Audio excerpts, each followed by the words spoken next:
Coucou, je vous prends aujourd'hui pour débuter un nouveau vlog, donc c'est parti, on y va.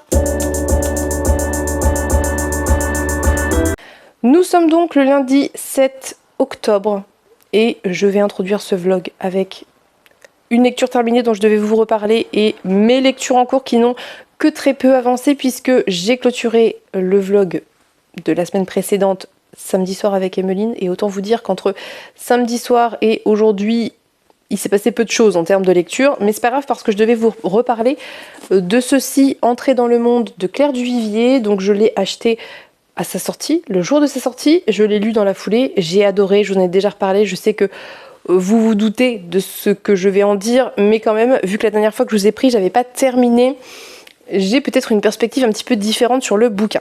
Donc je vous la refais très courte parce que si vous n'avez pas vu le vlog de la semaine dernière, vous ne savez pas du tout de quoi je parle. Ici on est dans de la littérature jeunesse à partir de 10-11 ans par là. C'est médium chez l'école des loisirs, donc ça doit être 10-11 ans, quelque chose comme ça. Et on va suivre 26 préadolescents qui ont un petit peu plus peut-être que l'âge cible du bouquin, mais il va avoir 12-13 ans, quelque chose comme ça. Et donc on va suivre principalement l'un d'entre eux qui s'appelle Xabi, qui vit dans le domaine souterrain du Danube avec ses 25 camarades, filles et garçons. Donc au début on est dans une espèce un peu d'utopie où on suit un monde un peu parfait, où on a un rythme qui est quand même très adapté au rythme des enfants. Donc le matin ils ont école, l'après-midi ils font plutôt des activités physiques, ils vivent en harmonie avec les animaux sont quelque chose d'extrêmement important pour eux, et elles, chacun en a un et s'en occupe avec beaucoup de soin, et c'est comme ça que débute l'histoire. On suit Xabi qui a amené sa chatte Bastet chez la tutrice vétérinaire qui doit vérifier que tout va bien, et Bastet s'est échappée parce que Bastet est un petit peu sauvage, en tout cas elle n'aime pas bien qu'on la manipule, elle s'est échappée et Xabi va la chercher, et il va la chercher là où il ne devrait pas aller, dans un endroit qui est interdit aux visiteurs et surtout aux enfants, et il va apercevoir des gens qu'il n'a jamais vus, qui viennent donc a priori d'une autre ville. Alors ils savent que d'autres villes existent bien évidemment, mais ils n'ont jamais vu personne avant, et cette arrivée de ces personnes dans le domaine du Danube va bouleverser la vie de ces enfants de manière directe et indirecte, et notamment celle de Xabi. On est dans de la SF, qui pour moi pourrait être clairement mise sous le nom solarpunk, parce que c'est de la SF qui est positive. Il se passe des choses qui sont pas forcément très chouettes aussi, hein. Il y a quand même un petit peu des rebondissements, des aventures, des découvertes, enfin voilà, des mystères qui sont dévoilés, mais dans l'ensemble, le message final qui est assez ouvert et très positif. J'ai adoré cette lecture, c'était vraiment très chouette. C'est le type de science-fiction que j'aurais adoré lire quand j'avais cet âge-là, et à l'époque, j'ai l'impression, mais je peux me tromper, dites-moi si je me trompe, ça n'existait pas la SF pour un public jeunesse dans les années peut-être 2000, je sais pas moi, 2000, 2005, 2003, 2002 par là. Ça n'existait pas, on avait un peu de fantasy, il y avait Harry Potter, il y avait ce genre de trucs, mais il y avait quand même peu de SF, voire pas, je pense, et vraiment j'aurais adoré lire ça à 10, 11, 12 ans, parce que c'est très réussi. C'est très réussi à tous les niveaux. La plume est très bonne. Je trouve que l'autrice fait un excellent travail en termes de vocabulaire, de langue. C'est quand même assez précis pour apporter du vocabulaire, pour être riche, sans être trop complexe. Donc on est vraiment sur un très bon équilibre, et je trouve ça extrêmement important, vraiment. En même temps, c'est très réussi en termes d'histoire parce qu'on a un super bon rythme qui, à la fois, vous place dans une espèce de position où vous ne savez rien de plus que Xabi. Vous découvrez tout en même temps que lui, mais en tant que lectrice expérimentée, vous voyez bien, vous, contrairement à Xabi qui est un petit peu naïf et qui n'est jamais sorti de son domaine, qu'il y a des choses qui sont cachées, qu'il y a des mystères, et que ça va sûrement pas se passer totalement comme il pensait que ça allait se passer. Et vous êtes vraiment dans cette espèce de position intermédiaire qui est très réussie et très plaisante, et que je trouve hyper bien menée. Il n'y a aucun moment où ça s'essouffle, je trouve pas que ça va trop vite, c'est vraiment un excellent rythme pour un jeunesse. Encore une fois, évidemment, si on avait eu, moi j'aurais adoré lire ça en plus développé pour un public adulte, parce que c'est excellent, mais c'est vraiment très réussi pour un jeunesse, et ça se lit très bien quand on est adulte, vraiment. Je vous invite à le découvrir parce que c'était très très bon. J'ai beaucoup aimé tous les personnages avec leurs qualités, leurs défauts. Je trouve que Claire Duvivier s'approprie très bien les problématiques des préados pour les traiter, en reparler, pour en faire quelque chose qui soit juste, qui soit vrai, qui soit proche de ce que peuvent vivre les jeunes qui lisent ça, hein, les jeunes de, je vous dis, 10, 12, 13 ans par là. Je pense qu'elle fait ça très bien, avec beaucoup de finesse. On a des personnages qui sont assez différents, que ça soit la jeune fille qu'on va croiser qui est née avec un bras, bref, il lui manque un bras, un bout de bras, et elle a une espèce de bras mécanique, et c'est pas facile à vivre pour elle, donc ça parle un petit peu, par exemple, de ça. Ça parle aussi de Xabi, qui est un enfant qui est assez solitaire, qui a des amis, mais qui sont plus amis entre eux qu'avec lui, parce que lui, il est vraiment très renfermé sur lui-même avec sa chatte, et voilà, et on voit un panel de personnages comme ça, et aussi, je trouve que même les adultes sont intéressants dans leur rapport à ces enfants. Je trouve que c'est quelque chose qui est assez difficile en littérature jeunesse, de réussir à établir des relations enfants-adultes qui soient saines et qui soient cohérentes. Souvent, on tombe dans soit les adultes qui laissent tout faire aux enfants et c'est un peu absurde, soit dans des relations où les enfants sont quasiment traités comme des adultes. Là, je trouve qu'on a une bonne mesure en fait. C'est des enfants qui sont entourés d'adultes qui essaient de les protéger ou pas d'ailleurs, et ils sont vus comme des enfants, ils sont perçus comme des enfants, mais en même temps on a ce point de vue intérieur de Xabi qui lui se perçoit pas comme un enfant en fait, parce que c'est logique, à 12 ans ou 13 ans on se perçoit plus comme un enfant, et c'était très réussi, vraiment à tous les points de vue, c'est un très très bon bouquin, j'ai vraiment beaucoup aimé, je ne peux que vous recommander de le découvrir, je ne peux que vous recommander de le mettre dans les mains des préados, très honnêtement. Parce que c'est riche, parce que ça pose aussi des questions en termes d'écologie, ça pose des questions en termes de politique, assez simples, certes, mais intéressantes, et qui, pour moi, sèment des graines de réflexion sur le climat, sur plein de choses. Et ouais, vraiment, c'était très très chouette, quoi. Bien que ce soit une lecture jeunesse, c'est haletant et on a envie de savoir en fait. Et on sait pas où ça va aller. Honnêtement, on sait pas comment ça va se terminer. On sait pas, on n'est jamais sûr de quels choix seront faits par les préados et ce que ça va donner. Et c'est une fin assez ouverte que j'ai aimée parce que je trouve ça bien de passer un peu la main au lectrices. Vous voyez, il y a ce côté de oui, alors l'aventure principale se clôt, on a une résolution, mais en même temps il y a cette ouverture vers l'avenir et je trouve ça chouette parce que ce sont des préados qui sont très jeunes et qui ont toute la vie devant eux et vraiment j'ai adoré. J'ai trouvé que c'était excellent de bout en bout, très bien écrit, très intelligent, très sensible, très touchant. Très très bonne lecture. Voilà, je pense que je ne peux rien vous dire d'autre que découvrez cet ouvrage qui mérite d'être connu, qui mérite qu'on en parle, qui mérite d'être mis sur le devant de la scène parce que c'était excellent. Tout simplement, donc excellente lecture. Je suis ravie de l'avoir lu, je suis ravie d'avoir craqué grâce à Bookosaurus. Je l'aurais pris d'une façon ou d'une autre, mais je l'ai pris peut-être et lu plus vite que ce que j'avais prévu à l'origine parce qu'elle m'a vraiment hypée et elle a bien fait parce que je ne regrette pas du tout. Voilà, ça c'est la lecture que j'ai terminée dont je devais vous reparler. C'est chose faite. Je suis toujours sur les mêmes lectures que la semaine dernière au demeurant, donc toujours dans ceci, Gideon qui n'avance absolument pas, je l'ai pas du tout avancé, hein. Emeline a terminé, moi je l'ai absolument pas avancé, donc c'est mon objectif de cette semaine, terminer ça bien évidemment. Je suis également toujours dans Ariane de Jennifer Saint que j'ai pas non plus avancé des masses. Pénélope a du mal à se mettre dedans, ce qui ne me motive pas parce que même si je pense que c'est pas forcément dû au bouquin et que c'est aussi dû à la fatigue, etc. Voilà, ça donne pas envie, c'est logique et c'est pas du tout de sa faute, hein. C'est parce que aussi j'ai vu des retours qui étaient assez mitigés et que même vous en commentaire, il y a personne qui m'a dit j'ai adoré ce bouquin, donc du coup c'est vrai que j'ai pas forcément envie d'y retourner alors que pour le moment ce que j'ai lu n'était pas franchement mauvais sans être incroyable. Et par contre j'ai un petit peu avancé le Stéphane Plateau, donc Les eaux de Sous le monde. Très très belle couverture, hein, toujours. Et c'est un roman que j'aime beaucoup. Enfin, c'est un roman. Oui, si, c'est un roman quand même. Je veux dire, c'est une novella parce que ça s'inscrit dans l'univers de Manèche et que c'est un petit peu à part. Mais en fait, c'est quand même un roman parce que ça fait, mine de rien, plus de 270 pages. Et j'en ai lu 90 et j'aime beaucoup. Je suis très en retard sur le découpage, mais je ne pense pas être la seule. En tout cas, ce début est très prometteur. Je vous en ai parlé un petit peu la semaine dernière. Là, j'ai un petit peu avancé et on a des choses qui se mettent en place. On comprend un petit peu le fonctionnement, notamment autour des esprits, etc. C'est assez de saison, je trouve, franchement. C'est plutôt de saison.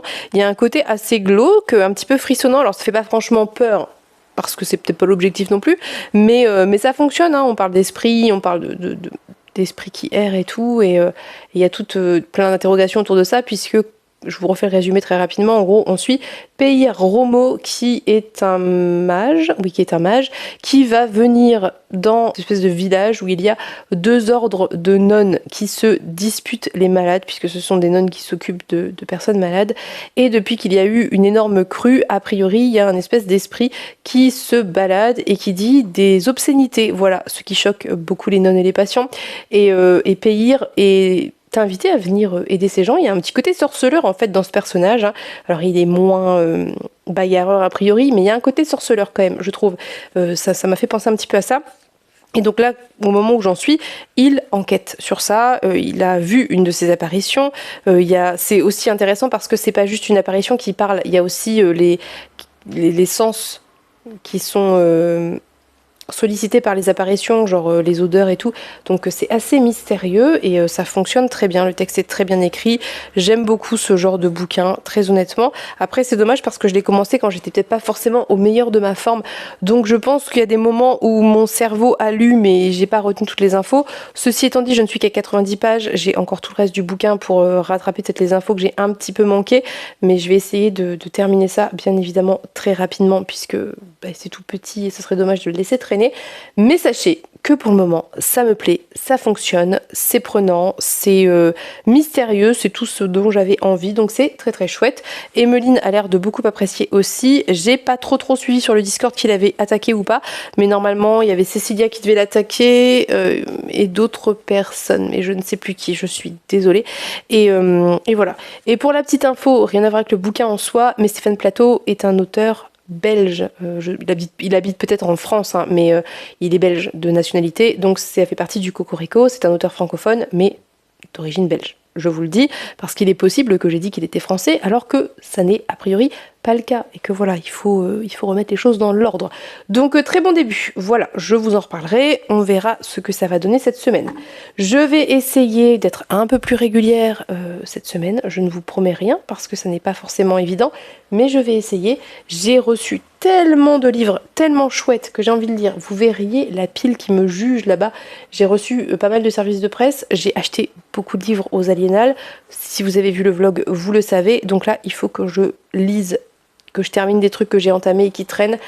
J'aime pas laisser traîner les livres, mais en fait, le problème que j'ai, c'est que parfois, j'ai envie d'attaquer de nouveaux livres alors que j'en ai pas fini d'autres, et donc je me retrouve prise entre le fait de suivre mon envie, qui est quand même un petit peu l'objectif principal de la lecture, et le fait de vouloir terminer des choses parce que ça m'embête d'avoir des livres entamés non terminés, tout simplement.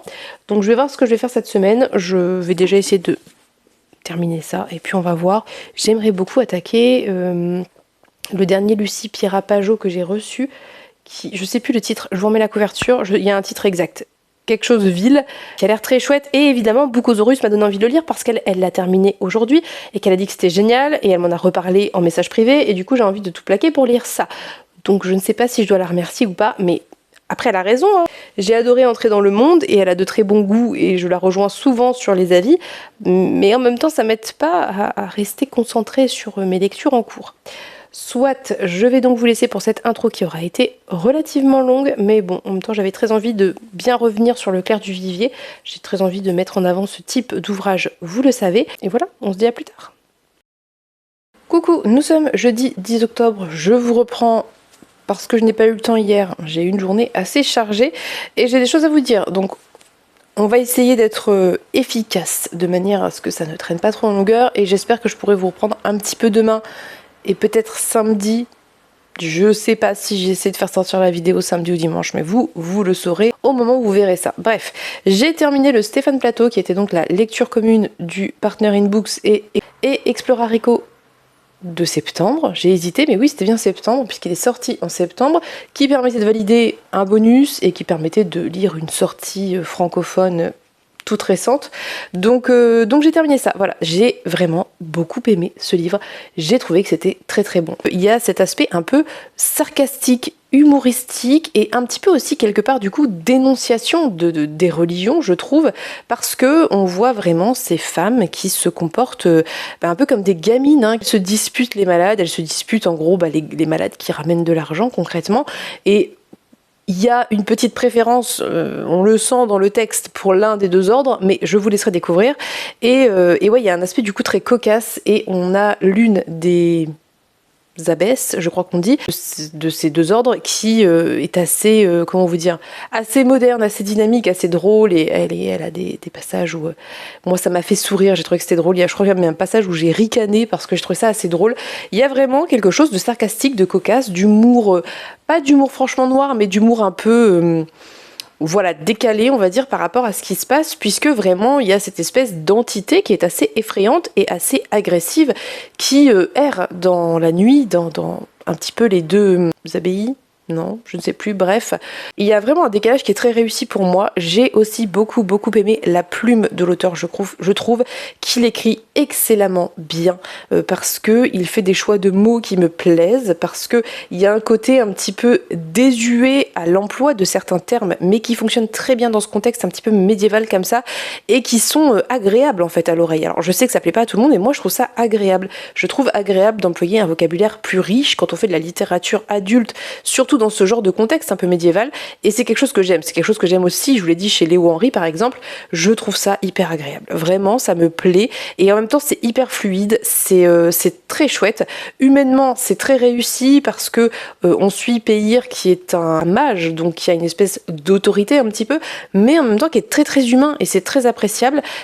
Et on suit aussi toutes ces nonnes qui sont pas toutes sympathiques, mais certaines le sont, et je sais pas, il y a quelque chose humainement qui est très valable, qui est très réussi. Enfin voilà, ça fonctionne très bien de bout en bout. Je trouve que ça fonctionne bien aussi pour la saison parce que cette entité est pas très rassurante. Je dirais pas que ça fait franchement peur. Ce serait un peu exagéré de dire que ça fait franchement peur, sauf si vous êtes très sensible à tout ce qui est fantôme, voilà, tout ça, je peux concevoir. Mais moi, je n'ai pas eu franchement peur, mais ça fonctionne bien parce qu'il y a quand même cette ambiance un peu spooky, brumeuse, avec cette inondation, avec cet esprit qui remonte et qui a des choses à dire, je pense qu'on peut dire ça comme ça, qui a des revendications quelque part, et aussi tout ce côté thriller, enquête, mystère, où Peyr essaye en fait tout simplement de comprendre qui elle est, pourquoi elle est là, pour la faire partir. Donc vraiment pour moi c'est réussi, tous les aspects sont réussis, en fait c'est hyper riche parce qu'il y a ce côté un petit peu horreur, il y a ce côté un petit peu comique, cocasse, il y a cette plume très belle, et il y a aussi le côté un peu thriller, enquête, et toutes les dénonciations qui vont avec tout ça, parce qu'il y en a pas mal, voilà. Vraiment pour moi c'était une réussite, j'ai adoré, et ça m'a juste donné envie de lire Manèche tout simplement, en sachant que ça c'est une nouvelle qui était déjà publiée dans un recueil chez les Moutons électriques je crois, qui fait partie de l'univers du Sentier des Astres. D'ailleurs on parle des astres, donc ouais vraiment ça m'a juste donné envie alors j'avais déjà envie parce que Pénélope me l'avait chaudement recommandé, mais ça m'a encore plus donné envie de découvrir Manèche, voilà. Donc écoutez, affaire à suivre. Est-ce que je vais le lire, est-ce que je vais l'écouter? Je l'ai en papier, je peux le trouver en audio, donc je ne sais pas. Toujours est-il que c'était vraiment très chouette. Ça s'est très bien lu, c'était prenant, c'était réussi, c'était parfaitement de saison. Donc je ne peux que vous inviter à le découvrir. Si jamais vous avez envie de découvrir la plume de Stéphane Plateau, de lire de la fantaisie un petit peu médiévale avec de la magie adulte, une très belle plume. C'est tout trouvé, ça se lit très bien. Du coup, ensuite, j'ai avancé et attaqué une lecture. On va commencer par celle que j'ai avancée, et c'est Gideon, bien entendu. Donc je ne sais plus où j'en étais la dernière fois où je vous ai pris, j'en étais à 160 pages. J'en suis actuellement au début de l'acte 3, donc page 240, un petit peu plus de 240. Donc j'ai quand même avancé, mais je vous avoue que je pense que c'est une lecture qui va me demander plus de concentration, parce que même si c'est fluide et ça se lit très bien, si on veut bien tout comprendre et se représenter, il faut se mettre dedans. Donc peut-être que je vais un peu me concentrer là-dessus sur cette fin de semaine, histoire de le terminer. Je pense que ça peut très bien se terminer rapidement, hein, c'est pas du tout le souci. J'ai été interrompue, je sais plus ce que je vous disais, je ne sais plus où j'ai mis mes livres. C'est bon. Je vous disais donc que oui, il faut que je me concentre. Donc c'est ce que je vais faire. Je vais essayer de me concentrer sur Gideon pour rester bien dans l'univers qui est quand même très particulier. C'est pas que ce soit forcément complexe, bien que quand même, c'est pas le truc le plus simple que j'ai lu, mais c'est surtout que c'est un univers qui est très spécial, qui est très différent, et que l'écriture de l'autrice fait ça de manière à ce que ça soit très mystérieux et pas forcément clair. Je pense qu'il y a une volonté de faire ça comme ça, mais ça demande du coup un peu de concentration et surtout une lecture un peu suivie. Donc je pense que je vais essayer de me concentrer sur ça sur la fin de semaine, ça me permettra aussi de terminer ça. Et il faudrait aussi peut-être ensuite que je termine une saga, histoire de compenser cette nouvelle saga qui vient de rentrer dans ma pile de sagas en cours. Donc voilà, en tout cas, moi pour le moment, j'aime beaucoup les personnages, j'aime beaucoup l'univers, c'est sombre mais c'est très décalé. La relation entre Gideon et Harrow, qui est donc un peu sa supérieure entre guillemets, est particulière mais intéressante toutefois. Et il y a quelque chose de particulier qui fonctionne très bien, et ça avec tous les personnages. Alors c'est très mystérieux, je vous avoue que je sais pas si c'est moi qui suis passée à côté parce que j'ai trop fragmenté ma lecture, mais je ne sais toujours pas concrètement ce qu'elles font là. Enfin si, je sais ce qu'elles font là, mais je ne sais pas comment elles peuvent parvenir à leur fin en fait. Parce qu'il y a un objectif, mais a priori il y a une espèce de compétition. Donc je sais pas, je vais juste me laisser porter. Sachez que c'est une lecture que j'apprécie, que je trouve très bien écrite, très particulière, très différente, très décalée. Et c'est ce que j'aime. Donc j'ai pas de soucis particuliers, c'est juste qu'il faut que je me centre un petit peu sur ça, je pense, pour suivre correctement et pas me perdre. On en reparlera très sûrement demain, j'espère, en sachant qu'en parallèle avec Pénélope, on a attaqué une lecture commune qui, bien entendu, nous faisait extrêmement envie, et c'est ceci, donc une valse pour les grotesques de Guillaume Chamanadjian qui vient tout juste de paraître aux Forges de Vulcain. C'est évidemment la dernière publication de l'auteur qui était extrêmement attendue, et je peux vous dire que sur le prologue et les 2 premiers chapitres, je ne suis absolument pas déçue. C'est génial, vraiment. Alors l'avantage de lire avec Pénélope, enfin de le lire toutes les deux ensemble, je veux dire, hein, c'est que du coup on lit, enfin ça me permet de prendre le temps, de profiter, parce que sinon je pense que je l'aurais dévoré, parce que vraiment j'adore. Vraiment, j'adore la plume de cet auteur. Je vous avoue que je sais pas... Enfin, 2 chapitres, c'est un petit peu compliqué pour avoir une idée du résumé. Je vais regarder ce qui est écrit derrière parce que je ne me rappelle plus. Donc, on nous dit Johan... Je sais pas trop comment ça se dit parce que je crois qu'il est d'origine plutôt un peu italienne dans l'imaginaire. Mais Johan n'est pas du tout un prénom bref. Johan von Capriccio est un étudiant en obstétrique et chiroplaste de talent à l'université de Châtellengau, ville fondée par le savant astrologue Mirabile. Étudiants et habitants la font vivre sous le patronage des grotesques, statues de pierre représentant des créatures des folklores européens. Les mannequins anatomiques de Johan attirent un jour l'attention de Catherine von Grunewald, femme du margrave. Celle-ci le fait convoquer afin de lui montrer l'enfant dont elle a accouché quelques mois auparavant dans le plus grand secret. Corne, queue, sabot de bouc, l'enfant est un faune. Voilà, donc je ne sais pas. J'en suis pas encore là, en fait. Enfin, je pense que j'en suis pas loin. Hein. Très honnêtement, je pense que chapitre prochain, on va voir ce fameux enfant. Mais bref, peu importe. Toujours est-il que ce que je peux vous dire sur ce début, c'est qu'on a un prologue qui est absolument magnifique. Vraiment très très chouette prologue, où on est dans un truc particulier qui tient presque du conte. Ça s'ouvre sur regardez-nous, regardez-nous. Le temps se dilate au moment précis où nous posons le pied sur le plateau du vieux cimetière. Et donc on voit un enfant qui réalise une peinture, donc il y a un côté artistique, je pense, très important dans ce bouquin, qui n'est pas développée au début, mais qui existe par cette ouverture qui est magnifique, très bien écrite, très mystérieuse, vraiment très prenante. Et ensuite, chapitre 1, on est dans cet hôpital avec ce docteur en obstétrique qui est Herbert Gatz, qui a 2 étudiants avec lui, donc le fameux Johan dont on parle et un autre qui s'appelle je ne sais plus très bien comment. Ça s'ouvre sur quelque chose de très mystérieux et d'assez engagé finalement, puisque on ouvre le chapitre 1 sur une jeune femme qui est morte en couche, je crois pas, non, je sais plus comment elle est morte, mais en tout cas elle est morte, et elle a donné son corps au docteur Gatz pour la science en fait, et son père s'y oppose fermement, et donc il y a déjà des tensions un petit peu, on sent avec la société, la religion, le corps, le tabou autour du corps, et le docteur Gatz est un personnage que j'ai trouvé très chouette. Moi j'aime bien ce genre de personnage, c'est-à-dire que il est pas forcément sympathique, mais il est très factuel, vous voyez. Il est un peu dénué de sexisme par ça, parce on sent un peu une espèce une sorte de, pas de mépris, mais d'indifférence par rapport aux vivants, enfin aux gens de manière générale, voilà, mais pas sexué. Et en même temps, j'aime bien son discours sur les médecins, parce qu'il explique qu'on ne peut pas juger ses patients, et il y a un discours qui est plutôt positif.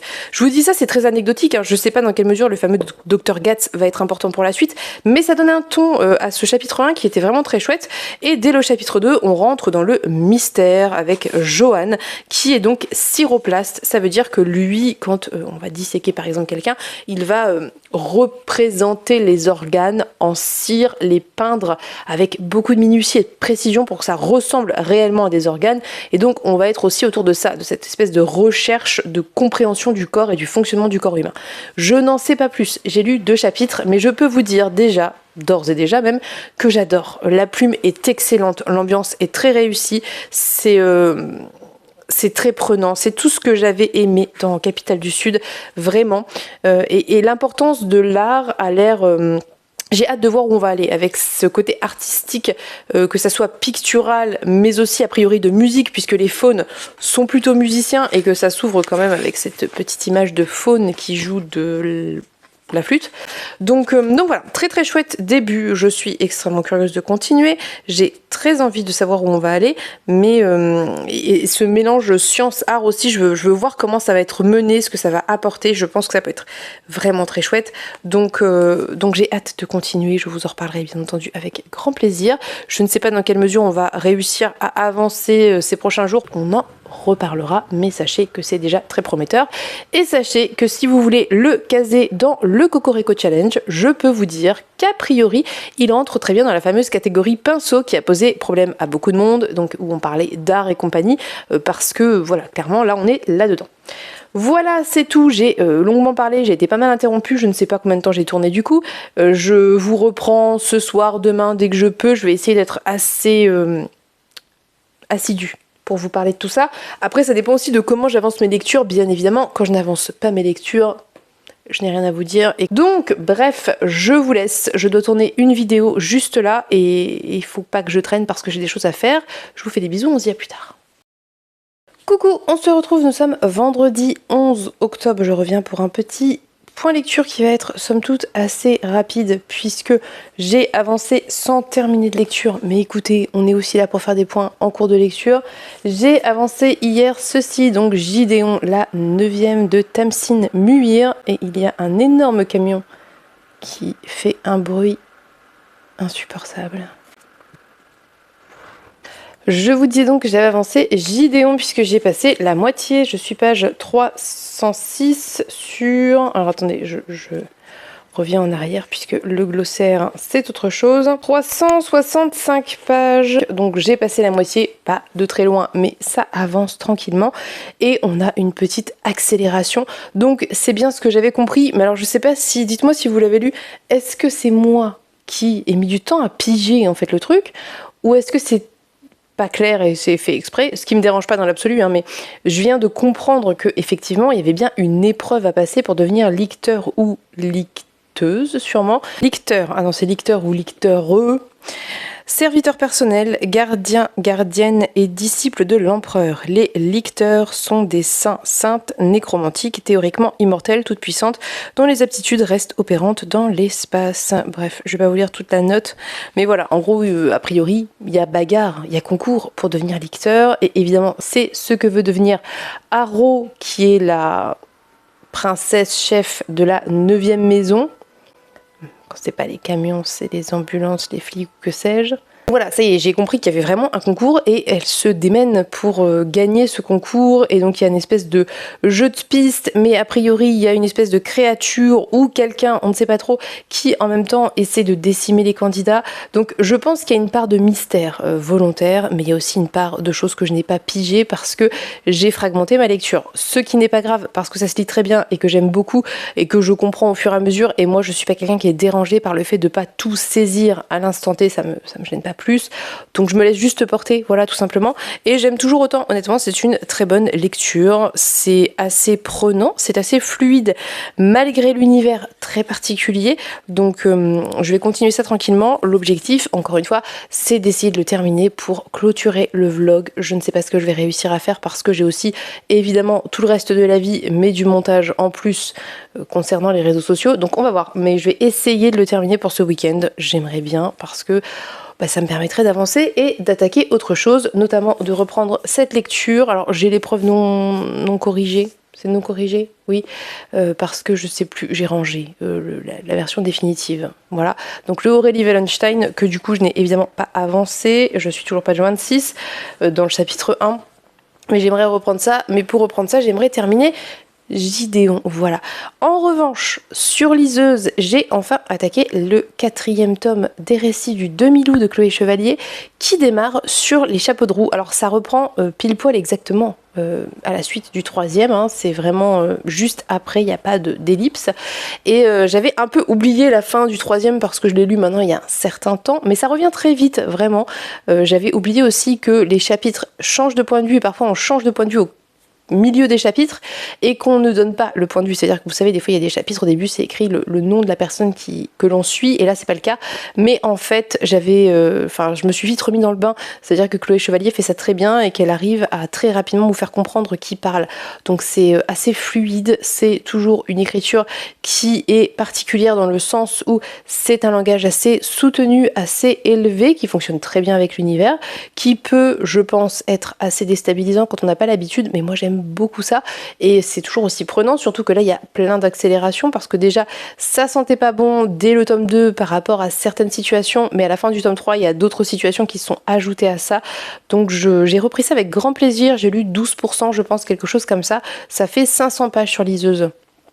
Je sais pas en vrai si c'est pareil, mais j'ai lu à peu près 12% de ces 500 pages et ça se lit très bien et j'ai très envie de savoir. Il y a des points de vue que j'ai très envie de retrouver parce que c'était un petit peu ce qui était le plus prometteur en termes de complot, de politique et d'action. Donc j'attends ça avec impatience, mais honnêtement, c'est un début qui démarre sur les chapeaux de roue et on retrouve dès le début un personnage, l'une des suivantes. Je vais pas trop vous en dire parce que c'est un 4e tome, mais on retrouve dès le début l'une des suivantes qui était peut-être la plus douce, la plus calme et qui va un petit peu se révéler, peut-être qu'on peut dire, je ne sais pas. Donc voilà, j'ai hâte de continuer, j'adore ce bouquin, j'adore cette saga, je ne peux que vous inviter à découvrir les récits du demi-loup parce que c'est de la très bonne dark fantasy francophone. Ça a clairement un petit côté Game of Thrones, voilà, ça a ce petit côté-là. Alors pas complètement, c'est peut-être pas aussi tordu, mais ça fonctionne hyper bien. Franchement, c'est très très bon. Donc j'ai hâte de continuer, mais c'est un peu ma lecture de quand je suis au lit le soir. Donc je l'avance tranquillement et ça sera fini, je pense, la semaine prochaine plus tôt. Voilà, c'est tout. Je n'ai pas plus lu hier. J'ai juste avancé Gideon, ce qui est déjà pas mal. Bref, je suis en train de parler pour rien dire, alors que on apprécie aussi les plans courts ici. Donc je vais vous laisser pour ce petit point lecture. Si jamais j'ai des choses à vous dire, je vous reprendrai plus tard dans la soirée. Sinon, on se retrouvera demain pour clôturer. Même si je sais pas comment j'aimerais bien en fait clôturer demain pour mettre en ligne ce vlog dimanche matin. Mais on va voir ce qu'on arrive à faire. Je vous laisse, je vous dis à plus tard. Coucou, je vous reprends, nous sommes samedi soir, je reviens pour clôturer le vlog avec ma tête du soir, mes cheveux que je viens juste de laver, mon visage crémé, compagnie. Je viens de tourner cette séquence, sauf que je n'avais pas vu que l'enfant avait joué avec le micro, qu'il avait tourné les petits boutons et qu'il avait tourné le bouton écho. C'est extrêmement désagréable. Donc je dois retourner cette séquence, ce qui me réjouit comme vous pouvez vous l'imaginer. Bref, c'est pas grave, je ferai attention la prochaine fois. Donc je vais sûrement être plus rapide que la première parce que je vous avoue que je fatigue et que je dois terminer le montage pour mettre ça en ligne de manière à ce que ça sorte demain matin pour moi. J'ai terminé un livre, j'ai avancé 2 autres livres, donc on ne va pas traîner. Nous allons commencer avec les livres que j'ai avancés. J'ai avancé Une valse pour les grotesques de Guillaume Chamanadjian avec Pénélope. On a lu une centaine de pages, donc on a lu à peu près un quart du bouquin et il est toujours aussi bien, aussi chouette, aussi prenant et mystérieux. Je vais pas trop vous en parler, dans le plan précédent j'en avais pas trop parlé non plus. Je ne suis pas en train de m'auto-censurer par flemme, j'en ai pas beaucoup parlé non plus, dans le sens où j'ai envie de laisser l'histoire se poser et d'avoir une vue peut-être un peu plus d'ensemble sur les enjeux et sur là où ça va, ce qui n'est pas franchement encore le cas. On est encore dans ce premier quart dans l'installation. En revanche, ce que je peux vous dire, c'est que tout ce qui est dit dans le résumé se passe dans les à peu près peut-être 80 premières pages, donc c'est un très bon résumé. Voilà, c'est une petite... ça vaut ce que ça vaut, mais sachez-le, c'est un très bon résumé parce qu'il ne spoile pas et c'est très cool. Donc voilà, je suis totalement prise dans cette histoire, je trouve que c'est hyper bien écrit. Donc voilà, j'ai très envie de continuer, donc on va faire ça je pense un petit peu tranquillement tous les soirs avec Pénélope. parce que la vie, mais en même temps c'est pas plus mal tant qu'on est régulière. Je trouve que c'est pas trop mal de se limiter à 20, 25, 30 pages par jour, comme ça on le lit tranquillement, on l'apprécie, on en discute et voilà, c'est aussi un fonctionnement qui est plutôt pas mal. Donc on en reparlera tout au fil de la semaine prochaine, on verra si arrivé sur la fin, en général le dernier quart c'est là où on enchaîne parce que on veut savoir. Bref, j'ai également avancé un deuxième livre qui me permettra de clôturer une saga et je vous en ai déjà parlé, c'est Les Récits du Demi-Loup. Donc je suis en train de lire le 4e tome qui s'appelle Clémente nous soit la pluie, je crois. Oui, je crois que c'est ça. Je vous en ai déjà un peu parlé, donc pas de grande surprise. J'ai lu à présent une trentaine de pourcents je pense et je suis toujours à fond dedans. Je dirais même que plus les pages défilent et plus je suis à fond dedans. Je suis toujours dans l'attente du retour de certains points de vue parce que certains points de vue étaient très intrigants, mais je pense qu'il y a une claire volonté de l'autrice de nous laisser un peu en suspens sur ce début d'ouvrage par rapport à ça et je me demande vraiment comment ça va se régler parce que plus les pages avancent, plus on arrive à la fin de la saga et plus je me demande comment elle va faire pour tout clôturer dans le nombre de pages qui restent. Après j'ai lu je sais pas 180 pages sur 500 donc il y a encore le temps mais voilà. Ce que je peux vous dire également avant de passer à ma lecture terminée, c'est que je trouve toujours et je suis toujours aussi admirative de la virtuosité de l'autrice à réussir à jouer et à manier les différents points de vue. Là ça a été, j'ai eu cette très forte impression parce qu'il y a eu un événement qui s'est passé dans le bouquin et vous suivez un personnage qui vous parle de pourquoi elle dit ce qu'elle dit, comment elle pense, vous suivez ce qu'elle a vécu, vous avez suivi ce qu'elle a vécu, vous connaissez sa personnalité, vous êtes dans sa tête, donc tout a du sens et vous comprenez pourquoi le personnage fait ça, et ensuite vous allez changer de point de vue et être un autre personnage, suivre un autre personnage qui va recevoir ce que la première avait écrit, et vous vous rendez compte que au même titre, vous adoptez totalement le point de vue de cet autre personnage.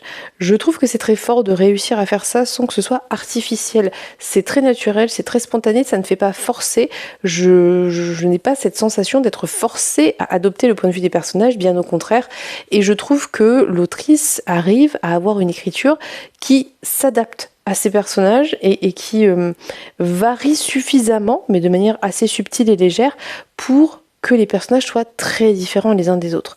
Je trouve aussi qu'elle parvient très bien à jouer un peu avec nous et avec ce que l'on considère être moral, avec notre éthique personnelle, parce que même si vous n'êtes pas forcément d'accord avec certains actes que peuvent commettre les personnages, vous comprenez, et c'est très difficile de les condamner, même quand on n'est pas d'accord, parce que on est tellement attaché à leur point de vue que voilà, là on a typiquement un personnage que je pense tout le monde aime beaucoup, je pense à mon avis, qui fait quelque chose qui est très clairement condamnable dès que ça se passe, parce qu'on suit son point de vue quand ça se passe. Moi, personnellement, je l'ai tout de suite su et vu que ça n'était pas possible ni acceptable, mais lui en fait ne l'a pas compris et pour différentes raisons, société patriarcale et compagnie, et quand il se retrouve face à ce qu'il a fait et qu'on lui dit mais attends tu peux pas faire ça en fait, il comprend pas trop et je trouve ça intéressant parce que ça montre bien que même des personnages qui sont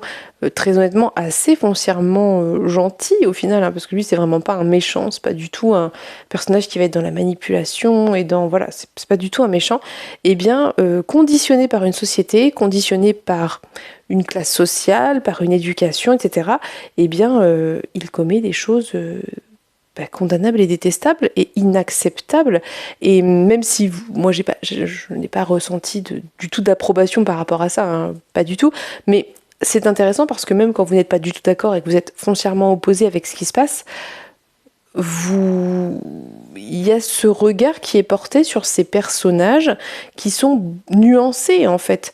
Et je sais pas comment vous dire ça parce que je veux pas que vous compreniez mal ce que j'essaye de dire. Ce que j'essaie de dire, c'est que l'autrice fait un réel et un très bon travail sur le conditionnement social, sur l'éducation. Il y a vraiment cette thématique de l'éducation qui, dès le premier volume, est évoquée et est hyper importante. Comment vous êtes élevé, dans quel contexte, qui vous êtes dans cette société, est-ce que vous êtes quelqu'un d'important ou pas, et comment ça vous conditionne à être d'une certaine façon et à ne pas forcément remettre en question vos privilèges. Et elle fait ça très bien parce que la manière dont c'est écrit fait que c'est dénoncé, je veux dire, c'est suffisamment mis en relief pour qu'on sente que c'est dénoncé et que c'est pointé du doigt, ça passe pas comme si c'était rien du tout, mais en même temps, la société en elle-même a du mal à remettre ces choses-là en question. Et ouais, je trouve que vraiment il y a un très bon travail sur ça, c'est hyper intéressant et ça rend les personnages très gris parce que il y a des choses avec leur personnalité que vous comprenez, avec lesquelles vous êtes d'accord, et d'autres pas du tout. Et on peut pas juste entièrement aimer ou détester un personnage dans ce bouquin parce que tous et toutes, ou quasiment, ont du bon et du mauvais en eux en fait. Et c'est des personnages qui sont très humains, avec tout ce que ça peut impliquer de génial comme de détestable. Donc bref, j'espère que j'ai réussi à bien faire passer le message que je voulais faire passer. Évidemment que je suis pas du tout d'accord avec ce que font notamment les personnages masculins, mais pas que, parce que les femmes sont pas forcément tellement mieux, surtout les femmes privilégiées. Mais parfois ça joue et ça joue avec vos émotions et ça joue avec la manière dont vous percevez ces personnages et ça vous met dans des positions dérangeantes qui vous obligent à vous remettre en question et à remettre en question les choses, et c'est ça qui est intéressant. Bref, je ne vais pas plus m'étendre parce que je ne l'ai pas terminé et que j'en parle très très longuement.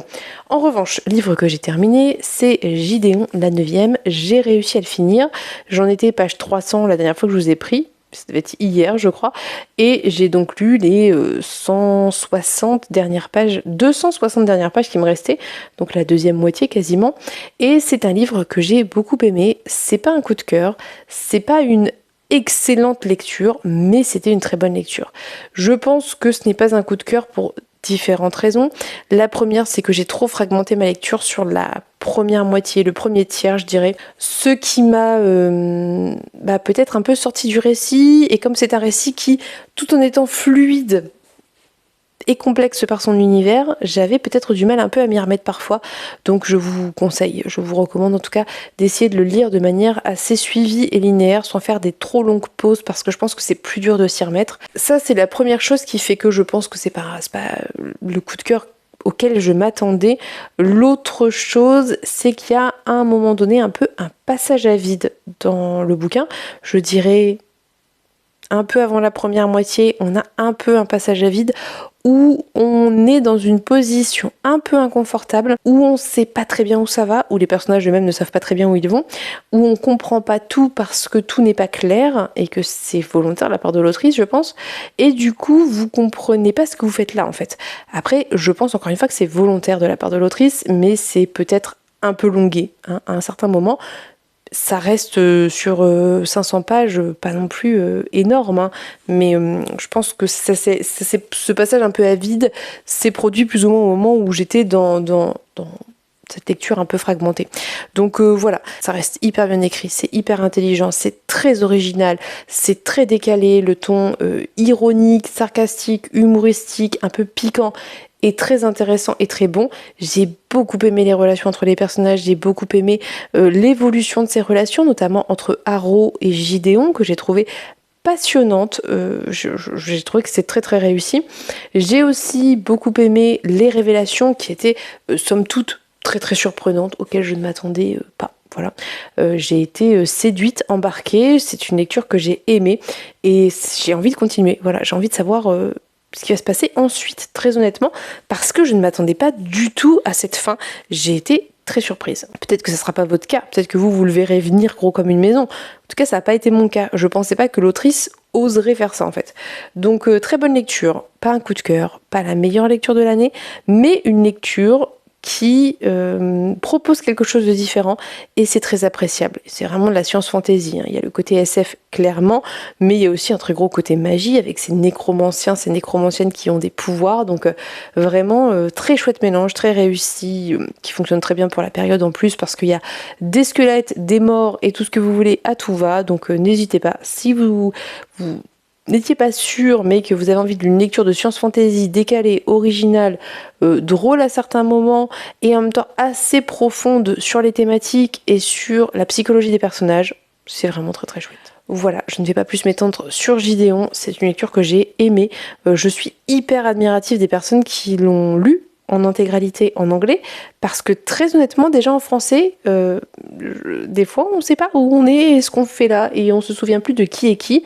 Et à ce sujet, je vous rappelle qu'à la fin, on a vraiment un glossaire avec tous les termes un peu techniques, les grades, les statuts et aussi les personnages en eux-mêmes. Donc n'hésitez pas à vous y référer parce que je pense que ça peut clairement aider. Moi, j'ai beaucoup de mal à faire ça, mais ça peut clairement aider. Si jamais vous avez besoin de bien comprendre les choses, de vous référer à ce glossaire qui est assez complet. Voilà, donc très belle découverte et très envie de continuer. Je sais pas quand, mais je continuerai. Voilà, c'est tout pour les lectures de cette semaine. Je trouve que c'est pas trop mal. Je ne sais pas encore ce que je lirai après, si ce n'est que demain, j'ai l'intention de terminer d'une façon ou d'une autre Solarpunk, dont je vous reparlerai la semaine prochaine. C'est un petit peu le point positif et négatif des anthologies et des recueils de nouvelles. C'est que vous vous dites, bah, je lis une nouvelle par-ci par-là, mais du coup, bah, potentiellement, le bouquin traîne pendant 1000 ans. Voilà.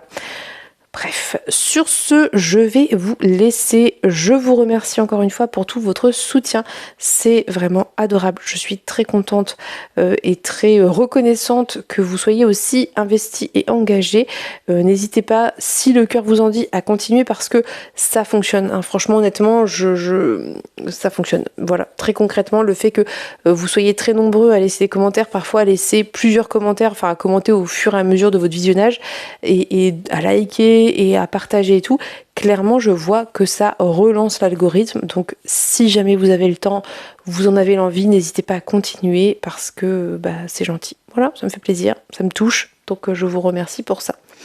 En attendant, je vous souhaite à tous et toutes une très belle journée, je vous fais de très très gros bisous et on se dit à bientôt pour une prochaine vidéo. Bye bye.